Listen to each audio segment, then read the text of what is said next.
Hi guys, in this video we're going to look at how Gina, my client, went from failing this 90 kilo squat a couple of weeks ago to hitting a 90 kilo squat like it was effortless. So as you can see here, this is her doing the 90 kilo squat this week just gone, and she's going to make it look nice and easy. So what we're going to talk about is basically the cues that we gave to Gina, what we asked her to do different technique wise, and how that leads to her hitting the squat, as you can see, like it's effortless.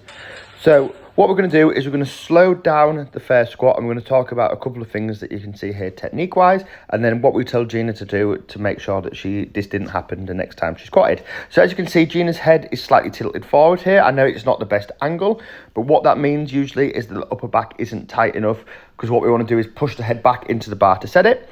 On the eccentric phase, apart from the back not being tight enough, there's no real issues. But what you're now going to see is that Gina's hips are going to shoot up as she comes out of the hole. Now, what this does is it moves the area of the weight over the front of the foot, which means that it's not in line with your center of gravity, and it makes it much, much harder to successfully hit that squat. So how do we fix these things? So like we were saying with the head, we want the head to be driven back into the bar. This allows for more tension in the back and gives you an area to drive through as you're coming back up out that hole. The other thing with squats, to stop the hips coming up, is we don't want to actually think about standing up with the weight. We want to think about driving through the top of the head as if somebody has a string in our head and they're pulling it upwards. This leads us to driving up nice and equally through the movement and stops our hips coming up super early.